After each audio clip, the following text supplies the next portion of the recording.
increasing the customers, increasing the profit, decreasing risk. Why do people feel the need? Like, why do we always have this urge to start a new branch when there's still so much pie, there's still so much share of this one location we have right now? I don't know. I think also like entrepreneurs are always just like hungry to get more. They're never satisfied, right? Like I'm never satisfied. Even if I had like 1,000 locations, I would still like not be like satisfied. Do you think people should, when they are growing and starting out, do you think they should really just focus on profit or revenue, or should you keep your eyes on both as you go? Profit is the oxygen to fuel your growth. Just, rent a 1-bedroom, eat your freaking like craft dinner, and just do the bare basics, get to that $1 million, and then focus on profitability.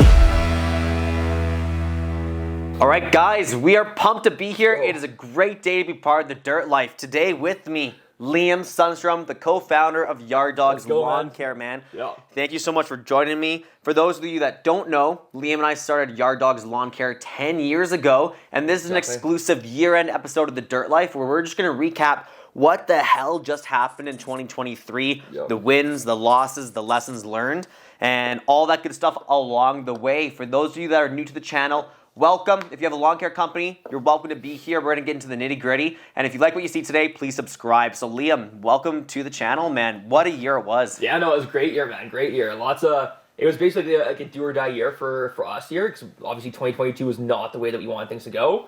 But 2023, I think definitely made up for like the shortcomings of 2022, and lots of good like lessons learned. And yeah, it was a great season. Like it was some great momentum that we built like this year, and lots of good lessons learned. And there's no light without dark. It was a dark year in 2022, that's for sure. For those of the people that don't know, in about a minute time, can you break down in 60 seconds what was the problem with 2022? Why do we call it the disaster year in a nutshell? Well, in 2022, it was we tried opening up 2 new locations. So we were always in Calgary first, and then we decided to go to Edmonton and Red Deer in 1 year.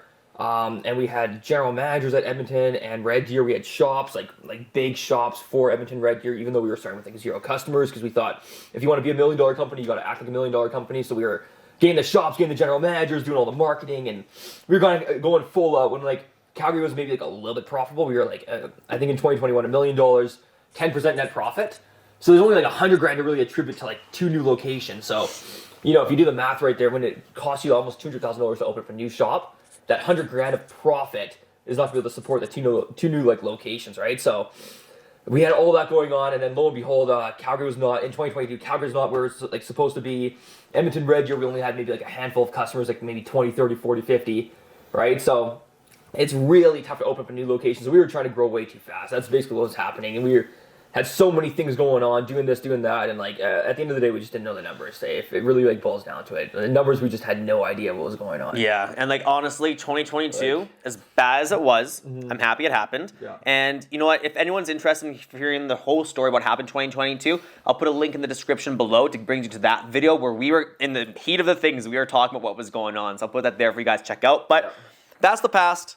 Screw it. 2022 is gone. 2023 was fantastic. So right off the bat, tell us a little bit about what happened. Like what went right in 2023? Well, I think we really leaned, we were a much more of a leaner operation. Like in 2022, we had all these overhead people, etc. Right? In 2023, we only had the people that we were required. Like in the office, we trimmed down as much as we possibly could, and we really reduced the overhead expenses. So in 2022, for reference, 30% of our revenue was going to overhead. And then 2023 is about 15%, so about half. Crazy. Right? So it was completely different, right? So we had a lot more people out in the field. We had a lot better training, I think, for customer service and for sales, and especially for operations. We had a much better operations manager in 2023, Mr. Nathan. Shout out to Nathan there. He did a freaking huge killer job. He's awesome, man. He's so meant for it. Oh, yeah. Like, that's his niche, yeah. And he's only 23 years old, but he absolutely killed it. He was technician for 2 years, and then service manager, and then now an operation manager. He did a really good job. So, do you think that matters as actually a point? Do you think an operations manager should have a couple of years of technician, service manager, etc. before they're in that position, or do you think someone could come in from the outside? I think they could come in from the outside if they have really good experience in lawn care or in golf, right, or something landscape related, right? But I think it is definitely an advantage that you at least work for the company. Like if you look at Chick-fil-A or whatever, I think they have to work on the front lines for at least a year or 2. Yeah. Right? So I think there is an advantage. I think ideally, perfect world, they work at the company, but I'm sure you can definitely find somebody from the outside. Yeah. It just depends on the quality of the person. But yeah, no, Nathan absolutely killed it on operations manager, and then you killed it on sales as well. You did a really good job. This guy right here was on the phone like 24/7, especially like during the peak season. Just, the grind. Someone had to do it. Yeah, so you did a really good job on the sales. Like, the sales outperformed every other year that we did it before, right? So that was huge. And then I thought I did a decent job, at least like on like overall managing of just like the financials and marketing, et cetera, right? Making sure everything was running really well. So we had a really well-oiled machine team. One thing that you really excel at, I think, is being an operator. Yeah. And what that means is making sure that the machine is running. All the clogs are connecting together. So I thought you did a killer job on hiring. You did a killer job on making sure each department, sales, operations, customer service, were on top of everything that needed to be on top of. Yeah. And getting those things like the right data tracking. So KPIs, the key performance indicators that we were working with, you were awesome at holding us accountable to getting into those specific numbers. And then the numbers that matter, like what are the weekly sales? What were the weekly cancel numbers? Exactly. Not like who has the shared calendar book for this week, or things like that. Focus on metrics. And that was a big problem in 2022 as well. We were focusing on things that, at the end of the day, didn't matter. Did not matter. No, we were getting distracted by so many stupid like little things and like contracts and shared calendar, like, all this shit that does not matter one bit. Like, all we should really be focusing on, I think Alex Ramosi said this really well, is like increasing the customers, increasing the profit, decreasing risk. Yeah. Those are the three things. Everything else does not matter, right? Doesn't matter about like, it doesn't matter about like the tires on a truck. It doesn't matter about like, the decals or like that stuff doesn't matter. Let's focus on how do we get more customers, how do we increase profitability, how do we decrease risk like to the company. So we gotta stay focused. Even like right now, I think we still get distracted here and there by like some things that are just like stupid or irrelevant like to the business. Gotta stay focused on the things that matter. Absolutely. Yeah, and I think that's the big thing entrepreneurs struggle with in general. Like they get shiny object syndrome where they're just jumping to the next thing. And we sometimes we do that too. We do that. Yeah. That being said, Ramosi had a really good video where it's like, it's one thing to think, like you're distracted and like have all these ideas bouncing it. But if you look at your history, and if you look at our history, we've actually have stayed pretty consistent. We've stayed with the niche we picked 5 years ago. We've stuck with the same services and growing that kind of business. So even though we might feel like we need to jump all over the place, if you look at that trajectory of the business, there's been some great consistency. And it's the actions that actually perform that show if you're a consistent person or not. Yeah, no, I agree. I agree. I think we have a decent balance. I think sometimes we can get a little bit distracted here and there, but and the opposite's also true. Some people can become very complacent. Like, oh, this is the way we've always done it. I'm going to keep doing it this way, and they never change. Exactly. Yeah. But yeah, I would really say, like, even like right now, like I'm thinking like we are still like not like distracted, but like sometimes I'm like, oh man, like we got to just still like stay like focused. Like I really think like right now we only hit $2 million in revenue. I think before you can even like start to like diversify or open up a second location.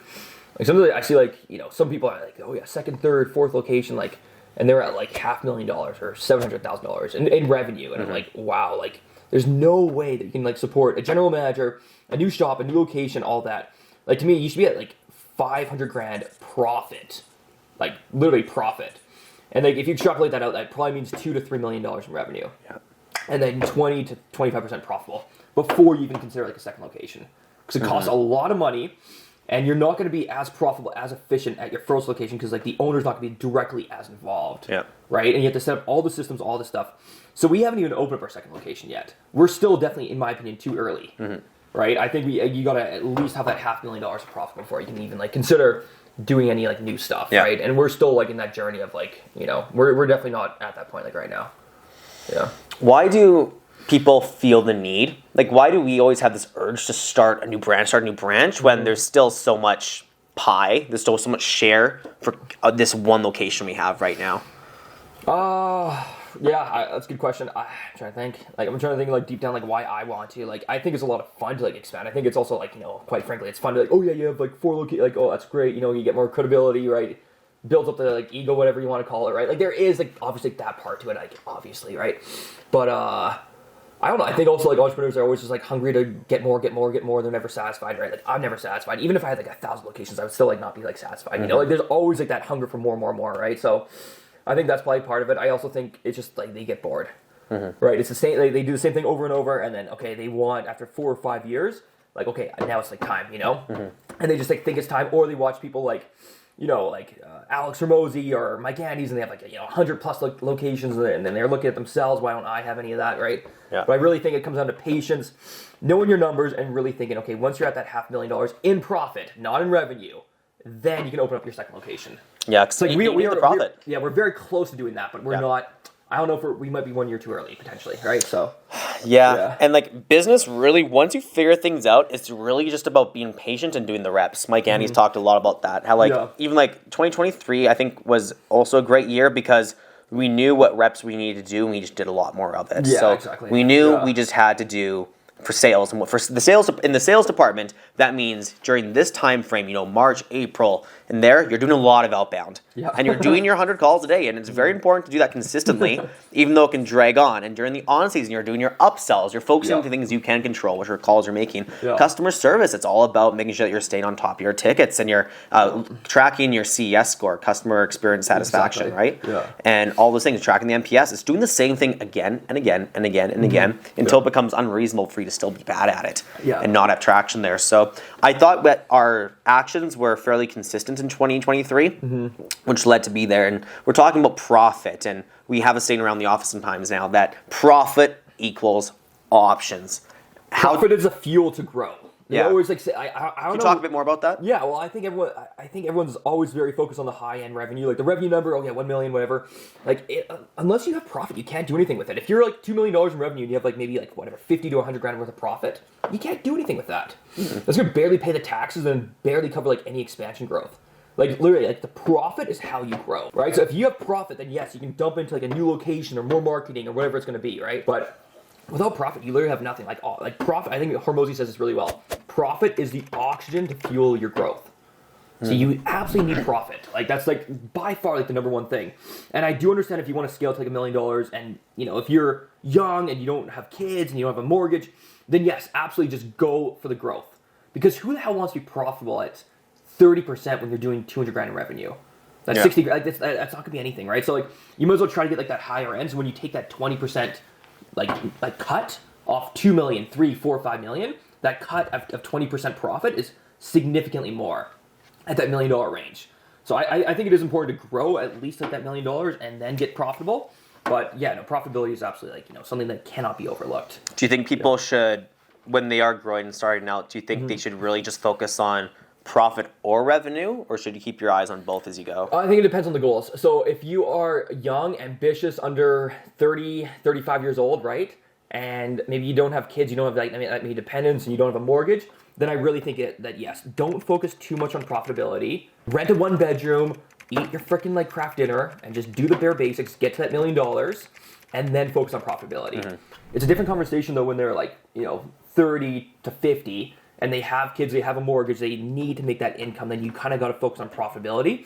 So you might not grow as fast, and you can still focus on both, for sure. Right? You can grow with profit, you definitely can. Yeah. You probably just cannot grow as fast as if you're young, right? So if any of you guys are young, under 30, 35 years old, and you guys don't have kids, don't have a mortgage, just focus on that growth, don't focus on the profitability. It depends on what your goals are, though. Yeah. That's what we did. We didn't give a shit about profit for the first 5 years, and I don't regret that. That was awesome. No. That was great. Now that we're at the $1 million mark or $2 million mark, we can focus on profits now, which is it's funner now. Yeah, exactly. Yeah. And profits are so awesome to have, and you don't even notice how much you miss them until you eventually get there. Yeah. But I think that's a common thing that I see again and again is that people spend so long thinking about starting a business, and they are only getting older, and their things in life are becoming more sticky. So like they get married, they have children, they're in a new job, they have a mortgage to pay and stuff, and it gets scarier and scarier to actually start a business, even though they think they need more time. They need more time. And those 5 years, like you just mentioned, where we weren't profitable, they were fun, but they were also necessary. Yeah. We needed to make shit ton of mistakes. Exactly. But we were also able to. Exactly. Neither of us were married, and it was fine, and we just worked out of our parents' We were 19. We were 19. Yeah. But imagine a 35-year-old thinking about going in, and he's had all this stuff going on there. Yeah. It's a lot different of a game. And I do 100%. Think I think the trick would be just to figure out how much profit you need just to sustain a very minimalistic lifestyle. Yeah, that's fair. So many people live above their means, you know? So Yeah, like they're, fair, yeah. but what kind of car do you actually need? What kind of house do you actually need? Maybe you should actually focus on renting in a couple of years to get this business going. Yeah, exactly. And yeah. eating in more, eating out less, all those things, those 50,000 subscriptions you have on your phone, nuke them all. And you'll start from fresh and Yeah. find those amounts there. So No, it all depends on like the people's goals, and there's no Yeah. right or wrong way, right? Like I feel like there's like two ways. I think Dan Gordon said this like really well. There's two ways to make money like in a service-based business. You can stay very small and just be hyper profitable. Like you can probably make $100,000 a year running a $200,000 a year business out of your garage. You as the laborer. Yep. There's no overhead. There's no office. None of that shit. It's just $200,000 a year, and they probably have 50% gross margins. And that's it. So you can stay either very small and make a lot of money, or you can grow very big and then make a lot of money. Yeah. But you have to do one or the other. Yeah. You can't just go to like this $400,000 to $800,000 a year, and then because like, at that point you need labor, you need an overhead, you need an office, and you're not gonna be very profitable. So either decide if you want to make money, which everyone does, stay small or go big. Those are the only two options, and there's no right or wrong way.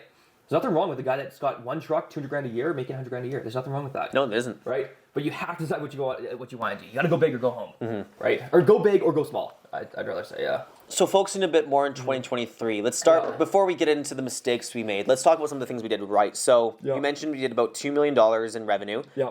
Can you break down, just for the audience, how many trucks that was, how many people in the office, how many technicians, etc.? Sure, yeah. So $2 million in revenue, that composed of, I believe, 10 technicians, 10 or 11.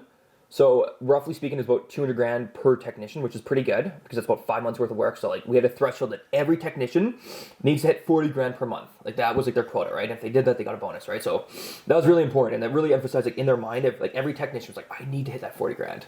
And if they hit that $40,000, the operations manager and the service manager got a bonus too. So like everyone's incentivized in the right way. Yeah, exactly. Because like that was like the key metric. If everyone can hit $40,000 a month, like everything's gonna be like taken care of. Yeah. You know, it sort of boils down to the unit economics. So that was number one, and then for customer service we had what? 2 in the Yeah. office. So about one customer service rep to every $1 million in revenue. Okay. So I think we kind of stretched that. I think we should have had 3, but we were trying to be as lean as possible. So we had 2 customer service reps, and then we had you plus your 3 remote reps for sales. Yeah. So Jimmy handled like majority of it. I think Jimmy made like 80% of the sales. I did, so remote reps we utilized a lot in April and May, 3 reps, and we were open 7 days a week from 8 to 8. It was like we were open for business. Exactly. Come June, with the way that the leads were going, we decided to work down to 1 rep, and then for myself, it was just myself for July, August, September. Exactly. And there were times I wish there were 2 of us, because it was a grind for sure. Yeah, but exactly. yeah, that was the sales. And that was a decent hybrid system. I think the whole remote work, remote rep idea strategy is something to keep teasing in the future. Oh, 100%, Maybe man. more so on the customer service side though than the sales. Yeah, no, exactly. But just to summarize what it was. So we had 2 million, we had 10 technicians, we had 1 service manager. So service manager was managing the 10 technicians, and then we had 1 operation manager. He was sort of like the manager of the service manager and like oversaw everything. And then we had you plus 2 others in customer service plus myself. Yeah. And I was sort of like a hybrid too. Like I would answer the occasional call, answer the occasional sales call for like overflow, right? So that's sort of like how it worked. Yeah. So I think whatever it is, 16 employees to $2 million in revenue was what it was this year. I think my favorite thing is that we had less employees this year than 2022. And we went from roughly 3,300 customers to 4,500 customers. So like almost 50% growth. And less people. And what was so cool to see is that the busier people are, the less irrelevant problems come up. Oh yeah, for sure. Irrelevant problems are almost always sprung from someone's bored and they want to stay productive or busy. Oh yeah, absolutely, man. Yeah, no, it was 100%. Yeah, there's no bickering about garbage this year. There's no stupid like imaginary problems about this. Like it was all focusing on like the facts of the business, like increased customers, increased profitability. Like that's what it was like this year. There was no discussions about bullshit stuff like shared calendars like there was like in 2022. Yeah. Like we were focusing on the stuff that we should have been focusing on, you know? And that was really good because everyone was actually busy, right? So I think like one thing I want to keep in mind is like, you know, keeping like those ratios the exact same. Like yes, were people stretched thin like a little bit this year? Absolutely. Like I know the customer service reps were, I know you were, I know the sales reps were, but at the same time we were always very busy. And I think I'd rather have that than like overhire and then everyone is just not busy at all, you know? Like there's a fine line. You got to predict like for your growth and all that stuff. But like last year we completely overhired. Yeah. We had people doing push-ups for like hours just doing push-up competitions in the office because we had nothing else to do, right? Yeah. And then it was jokes, man. It was absolute jokes. Like we were very lean like this year, right? So that was a big pro. But do you want to talk about 2024 yet or not? Before we get there, Sure. Still on 2023, I think a huge highlight for so many people was the profit sharing. Oh yeah, that was great. That was awesome, and like break that down for us how that looked this year. Yeah, so and why we did that. Well, I know Mike Andes, he talks a lot about it. Mike Andes, he doesn't talk how he did it though. That was one thing, Mike. Make a video on how to actually do the profit sharing. But he always talked about profit sharing, right? So then I read the book, I think, Great Game of Business by Jack Stack. That book is so Great damn book. thick, man. I didn't read the whole thing. I read the first couple of chapters. And It's nice to listen to, too. I got the gist of it, of like what to actually do, you know? I watched a couple of YouTube videos, but basically what it was is like, you set up a budget, right? Set up your P&L, your profit and loss for the entire year, break it down monthly. Make it conservative, so don't shoot for whatever, 80% net profit. Shoot for a conservative budget. And then every single month you compare what you actually did to what you should have done. Yeah. And if you're more profitable, like say whatever, if you're going for 100 grand profit in May and you hit 200 grand, then you take that delta, that 100 grand difference, like the over profitability, take that 100 grand and then divide that by how many people are actually like eligible for profit sharing. Got it. So if you're expecting 100 grand profit and you end up doing 110, the delta, there's $10,000 that you have to work with. Yeah. I take 10% of the delta. So I take 10% of 10,000. In that case, $1,000 you had to work with. Exactly, and then you split that. Exactly, you split that 10% with everyone who's eligible for profit sharing. It's like that's a big key. It wasn't like, oh yeah, if you show a blade, if you're breaking core values, you get profit sharing. It was only if you're actually eligible. So which is never being late and no core value strikes. Yeah. So that was awesome because no one was actually late. Exactly. Everyone showed up at like 7 a.m. The entire season. Yeah, the only time we had a no-show, I think when somebody like slept into like 2 p.m. somehow, right? But besides that, everyone showed up. Everyone was like stoked to work, and it was great too because then you did like the monthly profit sharing. Everyone like got back on the same page. It was great team building. It was an awesome thing. And sure, I think we probably shed out, I don't know the exact number, but probably 30, 40 grand, I think, in additional profit sharing. Freaking completely worth it, man. Yeah. Like it was so worth it because people were like so motivated. Like we got to hit these goals. Yeah. And then at the end of the profit sharing, you would see what the goals are for the next month. It's like, okay, guys, we have August coming up. We're expecting like whatever it was, $500,000 in revenue, and everyone was like, holy shit, we have all right. But then everyone got fucking dialed in, man. It was awesome. Like all the technicians were like, I gotta hit my 40 grand. Yes. Nathan and they are all like working like overtime, right? It's like everyone got like an $800 bonus for August. Yep. Right. So it was awesome. I don't know. To me, I'm trying to think. P for P has been a game changer for sure, but I would almost argue like profit sharing was almost like more of a game changer, like in general for everyone. Especially for like the fact, not only is it great to come together to talk about like, hey, here's how the past month works. Here's the problems that keep coming up. The spraying in the garden beds, all these kind of things coming up there too. Yeah. Great way to get the team all together because the 5 months goes by very quickly. Exactly. And you need to check in at least once a month with everybody together because otherwise you have your technicians out and about, you have customer service out and about, sales out and about. Everyone's working almost in a different direction. Oh, I know, man. Yeah, everyone same direction. And what's better than handing out a check for between $400 to $700 per month for pretty everybody? Significant. Pretty significant. You break that down, it's like 160 hours in a month, right? Like if you get $800, like that's almost like it's like a $5 extra per hour. Making 20, you're actually making 25. That's huge. That's huge. That's absolutely huge, right? One other thing too that I think it was awesome because you can actually point out the issues too, and then we'd also do like core value shoutouts, right? Yes. And I would also just like add into like I remember back in the day like when I was in Vancouver. Like I was working like at like a landscaping job, and it was just absolutely not like demoralized, but you wake up, it's raining, and like you just put on your steel toe boots at 6 a.m. You go, you shovel the dirt, you freaking do whatever you grading guy do, day after day after day after day. If there's no team meetings for 4 or 5 months, every day just the same old, it honestly is pretty like demoralizing and like depressing. Honestly, like the same old every single day. So if you put yourself into like the shoes of like a lawn care technician, right? If you're out there every day spraying the weeds, just spraying the fertilizer every day for 5 months, and there's no check-ins with the managers, with your team to see like how we're doing, it would just get really old and tiring. It's like, okay, what are the goals? I'm just going out there spraying fertilizer all day. So I think, if anything, I think we should almost like increase like weekly. In such a short season, like even like bi-weekly is worth talking about, Weekly they might get sick and tired of seeing us, but bi-weekly even like would be awesome to keep them engaged. Because like it's true, you're alone in your truck all day. You're alone in your truck. Other companies, they might have 2 people in a crew, but not us. We have one guy in a crew. You're alone all day. You don't even really talk to the clients, honestly. Exactly. It can become lonesome. Even like if you're an extrovert, you crave those. So very repetitive. So like like, yeah, I'm not gonna like sugarcoat it. It's not the funnest thing out there to do, you know? So we gotta figure out a way to make it fun. And we gotta figure out a way that, like, if you perform, you're gonna get a bonus. And, you know, I think the team building was great. Donuts, coffee, our presentation. It was fun. Yeah. High energy was great, yeah. But, yeah, there's gotta be a way to make sure that, like, you know, especially like those, like, labor blue-collar jobs, like, you gotta keep it entertaining. It cannot be the same old. No. These guys grind. Like, the amount of respect I have for, like, everyone on the team that freaking showed up.